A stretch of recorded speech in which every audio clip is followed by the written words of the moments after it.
While Independence Day is a time to celebrate the birth of our nation, we must also take a moment to honor and thank our military veterans for the sacrifices they've made to protect our country.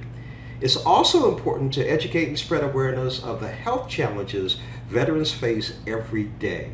In this particular case, ALS, also known as Lou Gehrig's disease. Now, here today I have Juan and Meg Reyes. Juan is a U.S. military veteran living with ALS and his wife. Good morning to both of you. Good Good morning. morning. Good. I'm going to start off with you, Juan. Can you share your personal journey as a veteran living with ALS? Well, my symptoms began with weakness and muscle loss in my left hand. It began to progress to the point of dropping items like a coffee mug and having difficulty fastening or just gripping anything. My doctor became concerned and referred me to a neurologist. October of 2015, uh, I was diagnosed with ALS, and as devastating as it is, our family decided to live life to the fullest and create memories by taking on fantastic adventures and just living as loud as we could. I'm hoping to inspire others to do the same and to share their stories.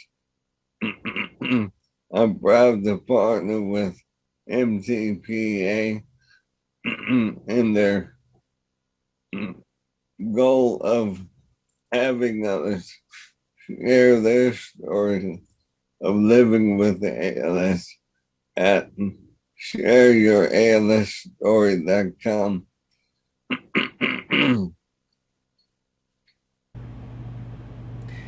Now, Meg, what do you want caregivers and family members to know about this disease?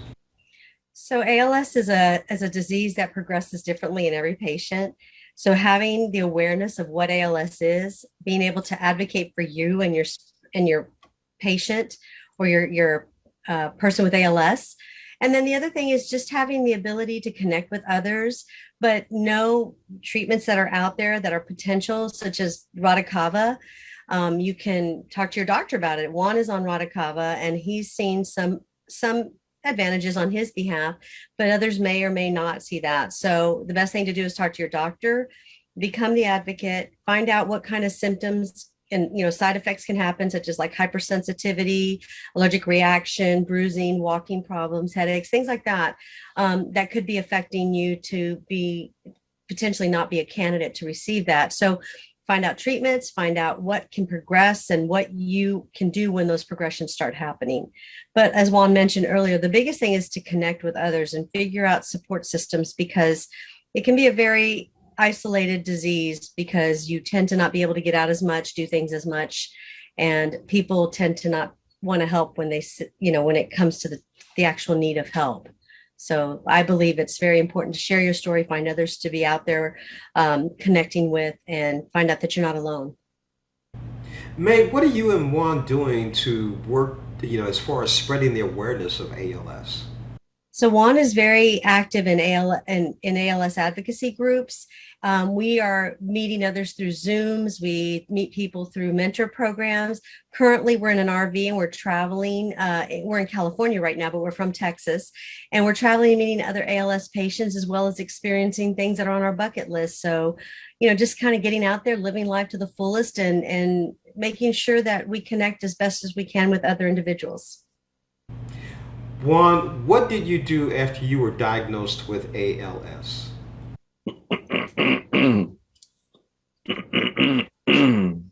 Well, after uh, informing our kids and family I became involved in advocacy, but I also Well, sorry. He's basically on different committees to be able to advocate for veterans benefits, for individuals that can't afford ALS. It's very expensive to have a person with ALS because sometimes if you don't have insurance or the medical equipment that you need, things like that. So he's actually been very strong in advocating and being part of certain bills that have been passed in legislation. So I think Juan's biggest goal right now is ensuring that people are aware of ALS. They have financial access to certain means, and that we are able to get money for research and development to ultimately find a cure. That's the goal. We want people that have ALS to be able to say, I survived ALS, not I'm dying from it. Now, Meg, where can our viewers go for more information? So for more information about the medication that Juan's on, it's radicava.com. But if you want to share your ALS story and connect with other individuals, it's shareyouralsstory.com. Juan, Meg, thank you so much for joining us on the show. And Juan, I salute you in your courage and in your fight. Thank you again. Thank you very much, James.